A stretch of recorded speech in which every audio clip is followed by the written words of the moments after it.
Hello, beautiful people. Welcome back to my little corner of the internet. My name is Maura Nava. I'm a soprano, a singer, a songwriter, and just a little another human being in this world. And today I'm going to tell you the story of how my heart almost died, my literal heart, and then was turned into metal. And that after that, it was set on fire. And on fire for music, on fire for sharing, on fire for songwriting, on fire for love, on fire for life. So this is kind of a rebirth story, like a death and rebirth story. It is my near-death experience that you guys have been asking about on my Instagram, specifically after I released my latest single, Protégeme, which is a choral version of a song that me and Anthony wrote, and it is featuring the Voces 8 Scholars Ensemble. So please, like, after this, go listen to it. It's freaking stunning, and I'm not saying that pridefully because I wrote the song. No, like, everyone who participated on this, the choir, the arrangement, it's just made it a moment, you guys. So I really hope you enjoy that. There's a lyric video up too, and a piano and voice version if you want to go hear that. But enough. I'm going to tell you the backstory behind that song, behind all my music, behind my album, and honestly, behind my personality and all I'm doing here on the internet and all that I'm going to do for the rest of my life. So, I had a near-death experience at the age of 24 years old. I was born with third-degree heart block. Yes, let's put that out there. I don't want none of y'all being scared that you're gonna collapse one day out of nowhere. It was not out of nowhere. But I survived from being a baby born with it until the age of 24 without any surgical interventions, which is kind of a miracle, to be honest. Like, you can even go on Google and type, what should I do if my baby is born with third-degree heart block? And Google will be like, implant a pacemaker now. But my parents were wise enough to not let fear influence their decision too much, because at that moment, when I was born, the technology was not as good as it is now, so it had its risks.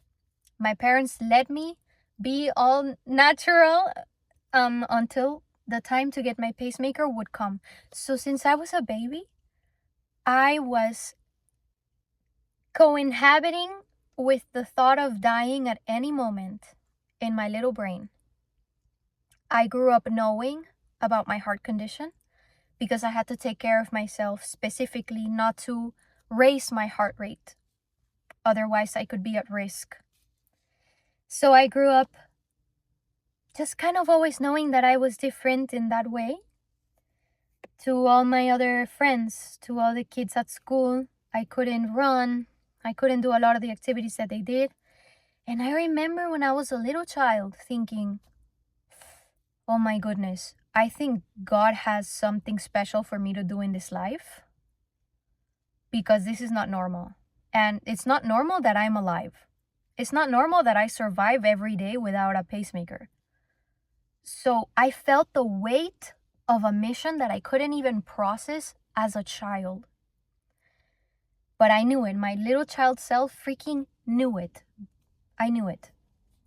I knew that God was going to have to do something really dramatic with my life, and then from there, I was going to pivot onwards. And that's exactly what happened. By the way, I'm not saying I'm special. I'm not saying I'm any sort of special thing. No. I think we are all special. We all have a mission. When I mean different, or when I say special or different, I just mean it's not the average of everyone's experience. It's not the average that everybody is born with a heart condition and has a near-death experience. That's all I mean. I'm not saying that I'm in a different category than any other human being. Let's put that out there first of all. Anyway, that day for me came after a period of my life where I was completely down in the dumps in my early 20s. And I made you guys a video about all my experience teaching middle school choir. You can go watch that video for context. But after that year of grinding my soul to the dirt and just being completely sad because I didn't believe in myself as a singer, and I was so lost. I was like, wow, I picked the wrong profession. I got a college degree and a half for this. And now what am I gonna do? I was literally gonna quit and not know what to do with my life. And I was just so lost inside. And at that point, I was also kind of an atheist. Not that there's absolutely anything wrong with that. I really respect people who can be atheists and thrive. I'm not wired like that, unfortunately. I become too nihilistic. So I was kind of deep in nihilism as well in that moment. And I just needed a wake-up call. I needed a rude awakening. And I got it. Okay, I got my rude awakening on a Friday morning at 7:30 something a.m. in my classroom. In my classroom. There were no students there, thank the Lord, because I was going to take them on a field trip that day. So they were all waiting for me on the bus. And I was grabbing my stuff to go.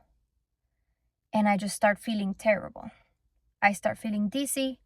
I start feeling like the world kind of spins. I started getting hot flashes. Now I know that that is a symptom of another condition that I have called dysautonomia POTS, postural orthostatic tachycardia syndrome. But I had no idea that I had that condition, which is a neurological nervous system condition. So that mixed with my heart block, mixed with my stress, was a fatal combination for just dropping to the floor, shaking. I started shaking all over. Trigger warning. I started shaking all over. I started not being able to feel my feet, not being able to feel my hands, then not being able to feel my torso, and little by little, all my body not being able to feel, until I just kind of disconnected from this plane of existence, I suppose. The best way that I can describe this feeling, guys, it's as if there is a group chat between the body, the mind, and the spirit, the soul. So there's 3 things in this group chat, and all the pain, all the physical pain lives in the body, right? So I was in so much physical pain, so much tension, so much, but as soon as my body kind of exited the group chat, no more pain. Then my mind. The fear lives in the mind. You know that quote from Dune that's like, do not fear, fear is a mind killer. Oh my goodness, I experienced that in the first person. Fear was in the mind. So as soon as my mind, then I guess the blood wasn't flowing enough for something to my brain. As soon as my mind left the group chat, there was no instinct for survival anymore. There was no fear, no worrying, no gripping onto this life, because I was holding on to my life. I was like, no. I knew I was dying. It was not a surprise. It was a surprise, but it wasn't unknown to me that I was having a near-death episode.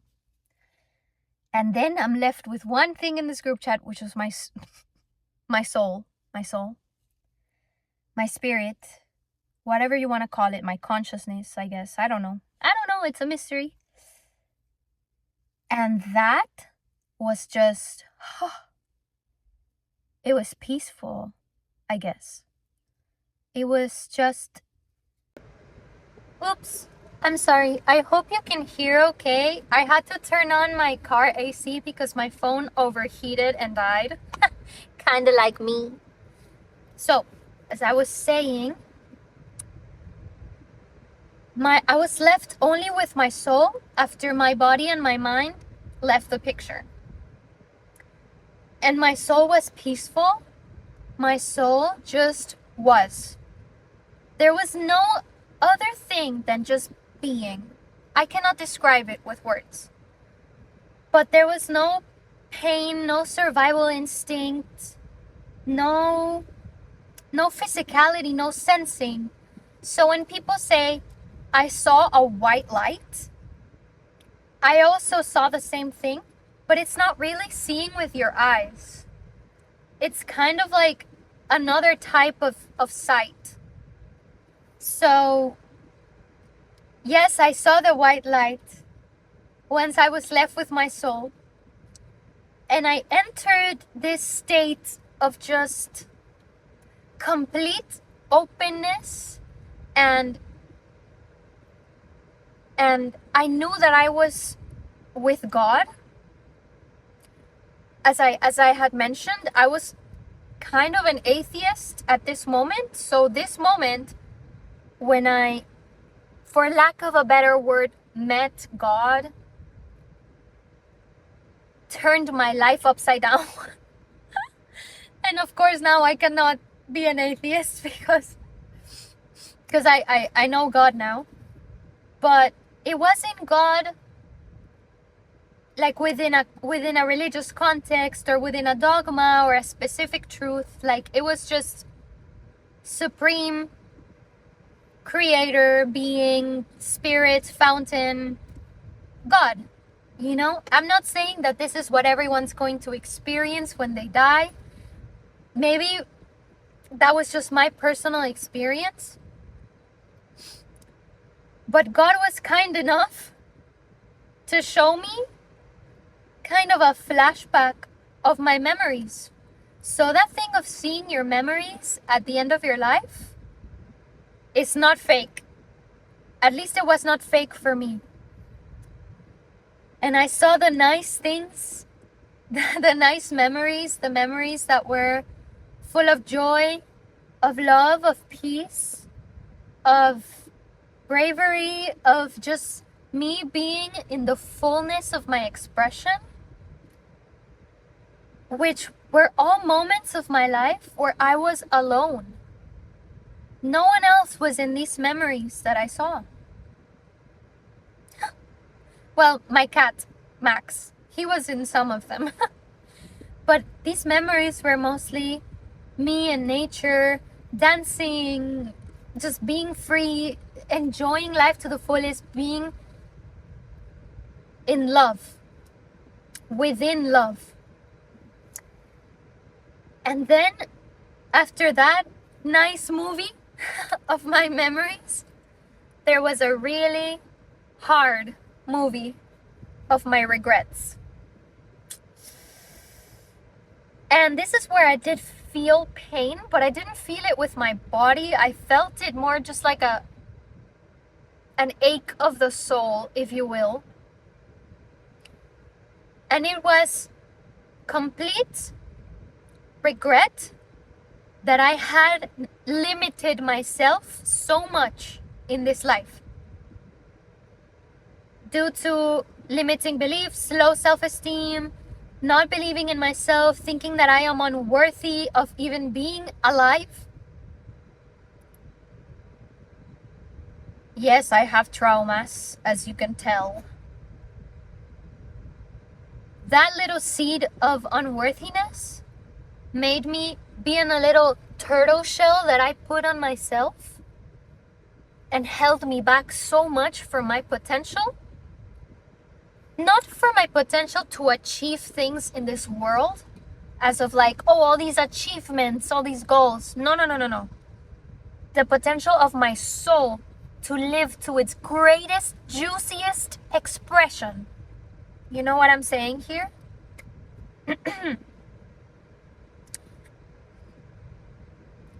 And most of all, I saw the gift that God had given me in my voice, and how I didn't think that it was good enough to exploit it. And I felt so much sadness and so much pain.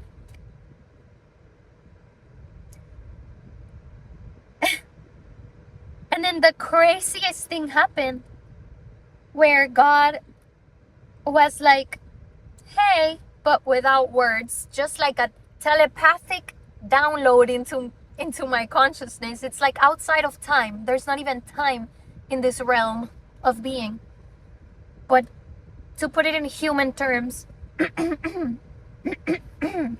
please excuse my throat. To put it in human terms, God said, do you want to live? Do you want to keep on living? Like, my soul felt that choice. My soul felt you can let go now and get reabsorbed into infinite love, and that's it, baby. There's no shame in that. or you can go back to your body and live as a human for a little longer, and live up to all that your soul wants to live up to. What I was created to do in the fullness of my expression, without fear getting in the way. I was given a choice and a second chance. Go figure. I don't understand how that works. But as soon as my soul made the decision, I snapped back into my body. I snapped back into my earthly experience. But let me tell you about that moment before I went back into my body. In that moment, my soul thought, there are no thoughts. I don't know where this comes from. But it was processing. And I guess my mind too. I don't know. I have no idea, okay? I'm just going to tell you how I lived it, and you do whatever you want with it. This information.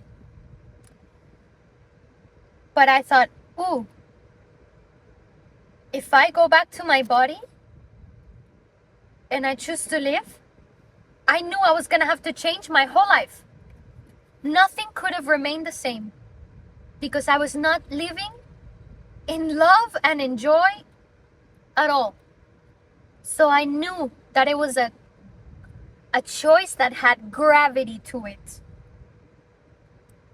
And I knew that I was going to experience pain again. But you know what made me make this choice?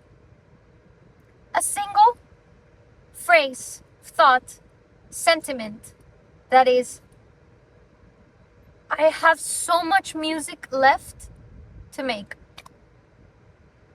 There's so much music left to do. There is still music to be made. And that's an analogy to life as well. There is still music to be made in your life. Whether it's real music or some other juicy thing that you love and that lights you up from the inside. And so in that moment, I always say that music saved my life. Because if I'm honest with you, nothing was good enough for me to choose to be a human again. Like, not even, oh, I haven't gotten married yet, and I'm not a mom yet, and all these things yet. No.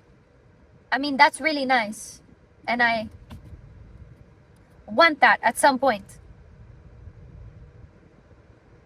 But nothing could convince me to come back into this earthly experience other than music. And so that's when I made the choice and I snapped back into my body. And oh my goodness, was there pain? Was there fear again? Was there shaking and clenching and horror, absolute horror, to know that I was dying? And that is the human survival brain. And your ego that wants to be alive. Your ego is there to keep you alive.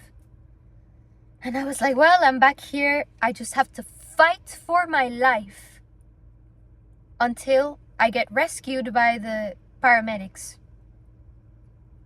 So I fought for my life. I fought for my life, and I got rescued first of all for a beautiful school nurse, Nurse Dawn. Thank you for saving my life. You were the first one who saved my life by putting my legs up, kind of holding me from my legs like a little chicken. That made the blood flow to my brain so I wouldn't be brain dead. So that kept me with some pulse. My pulse was down to like 20s and declining. 20, 19, 18, I don't know how low it got. So obviously you die when your pulse is that little. But the paramedics came just in time. Before that, I remember I asked my high school principal, no, not high school, sorry, my middle school principal, Miss Roxy Freeman. Shout out to you, Roxy. I was like, can you please pray for me? I was so terrified. And I wanted my parents to be there, and they were on their way. I don't even know how that happened. I don't even know how my parents got on the way, how the doctors were notified, who called the ambulance. I don't even remember how this happened at this point. It's like a vague memory. I might have told Siri, like, Siri, call my cardiologist or something. I don't know. There was a substitute teacher that came to rescue me as well. And I think she handled the phone calls. I have no idea, guys. I have no idea. But by some miraculous thing, my parents got there just as the ambulance got there. The paramedics got there. Miss Roxy was praying for me. And I got on the ambulance with my mommy. And here's where the song Protégeme really comes from.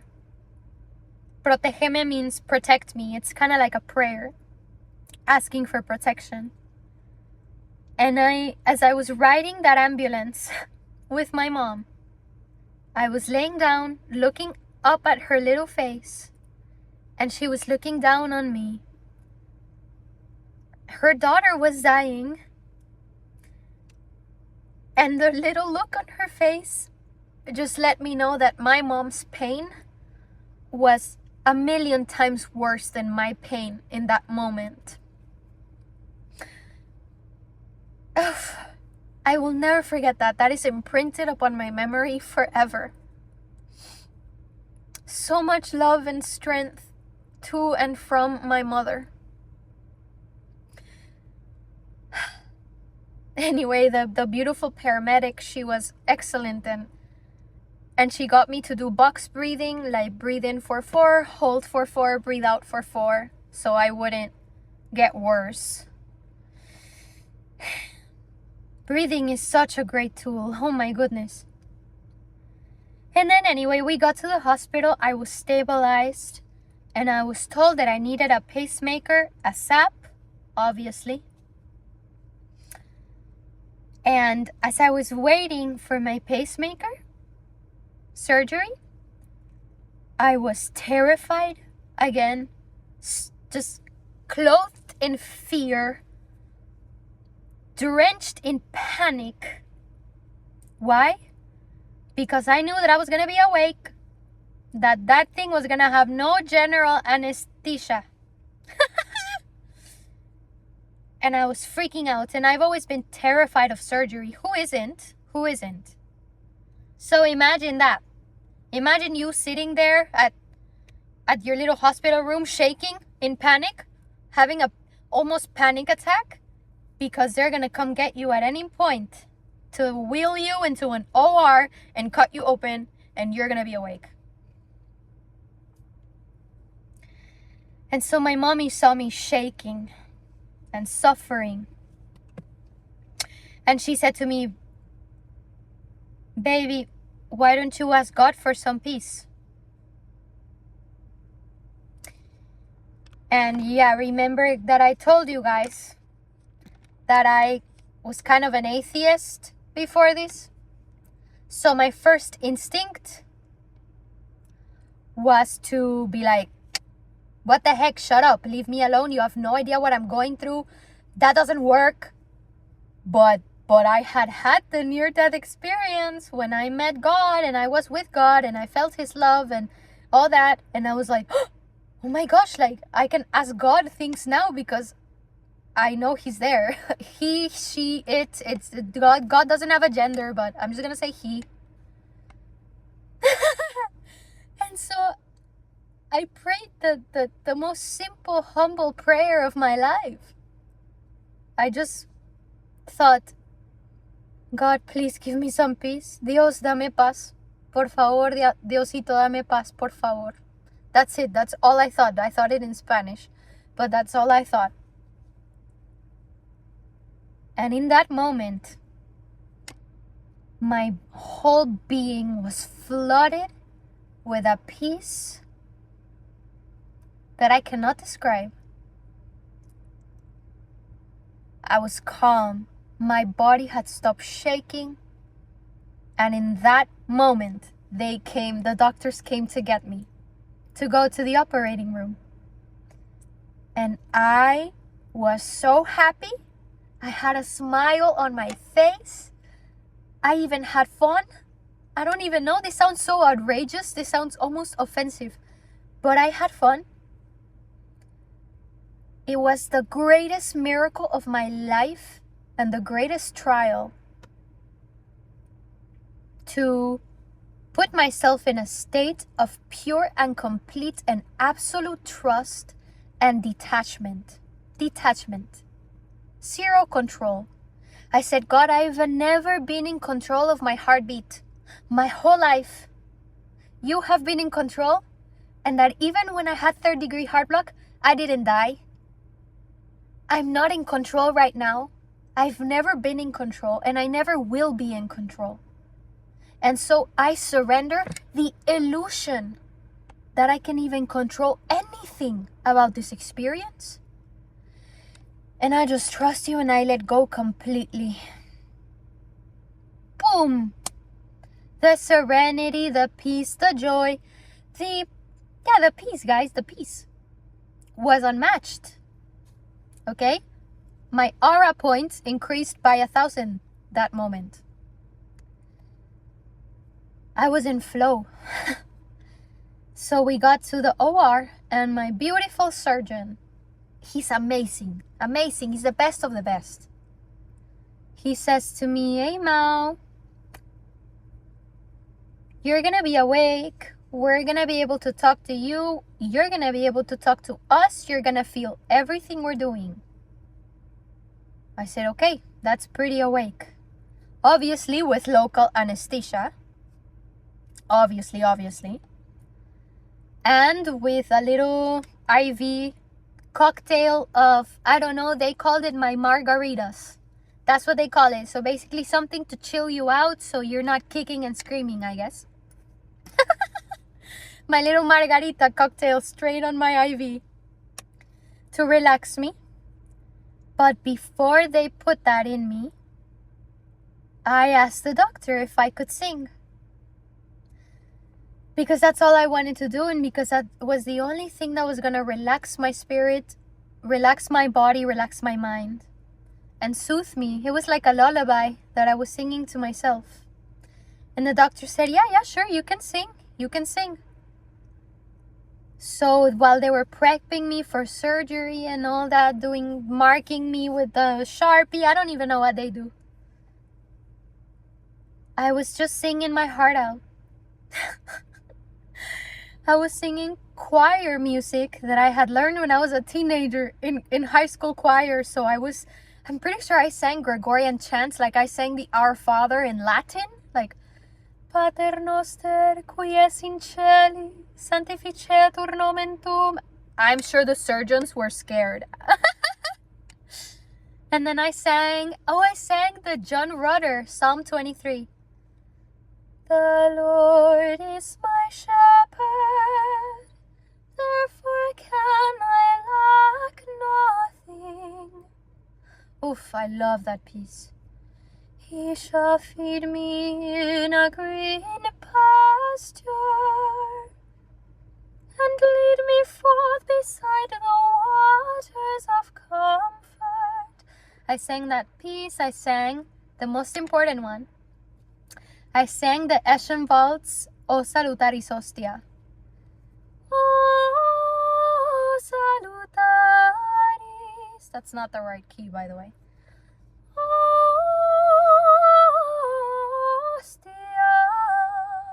Which I ended up singing with the Voces 8 scholars at the Cartagena Music Festival this year.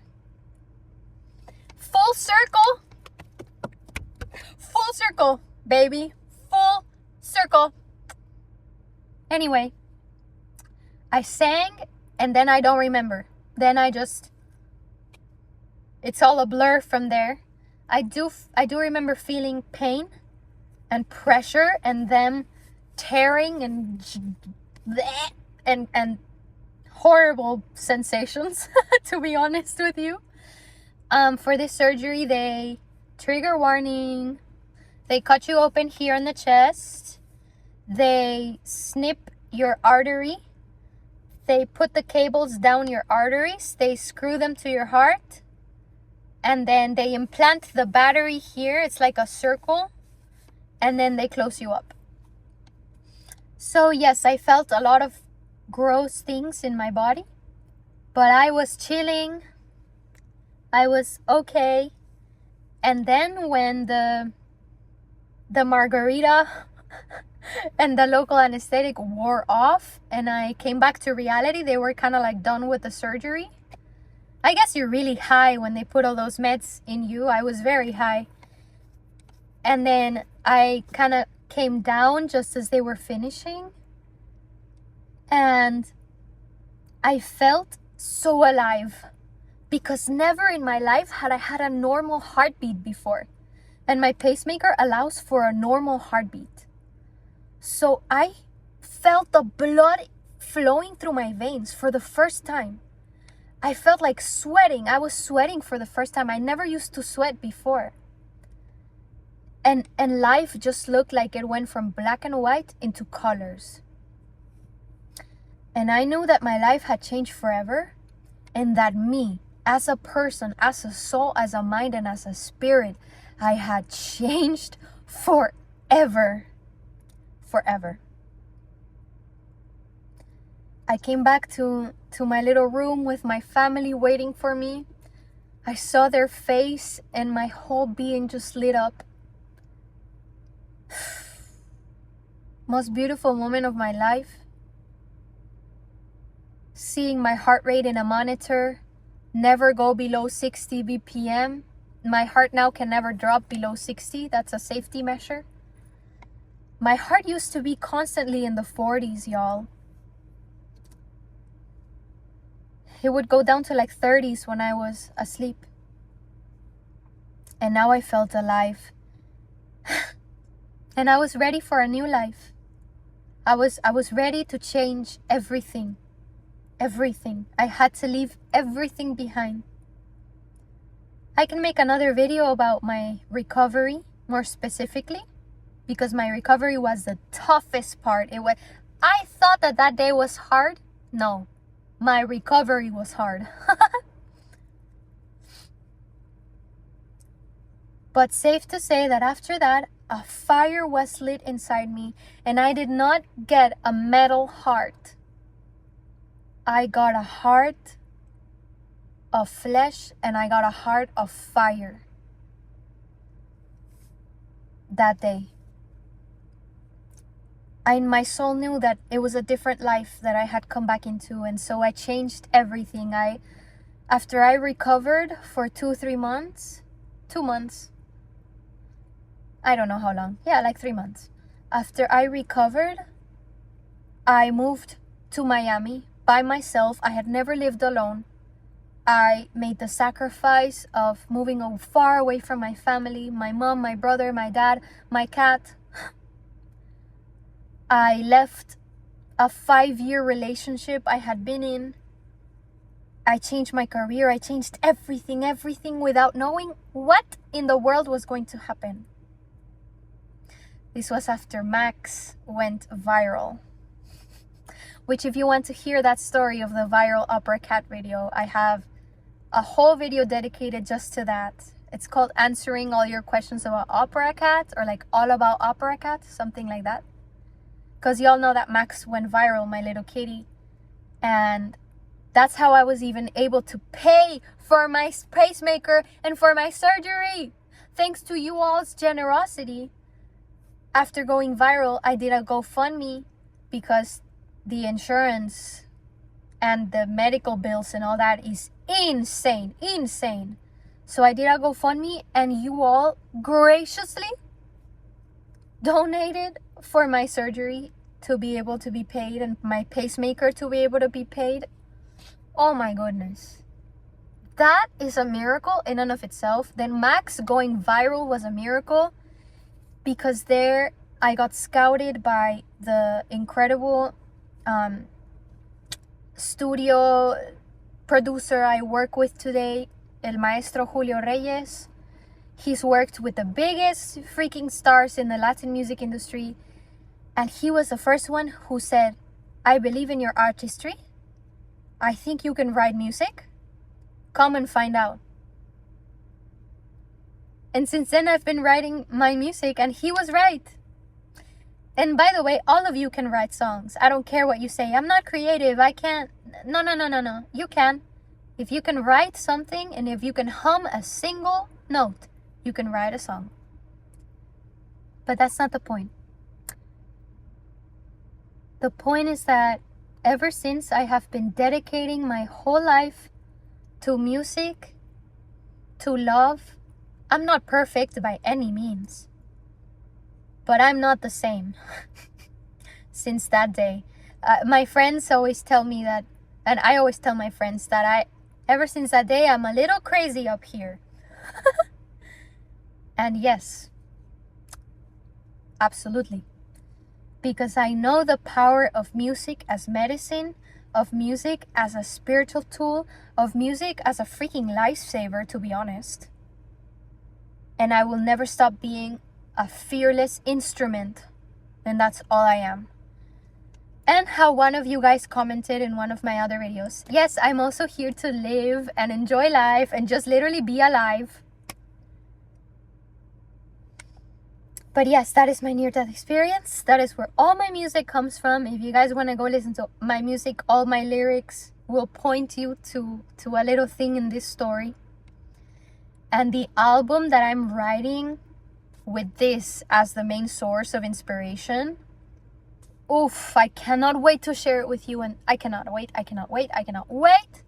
But in the meantime, you guys have Protégeme. I love that song. It's my favorite baby so far. And if you guys have any questions or want me to clarify about any topics, do let me know in the comments. But I love sharing my story with you. I really hope that this was able to inspire someone, or you might have heard something, one or two phrases that made you go, uh-huh.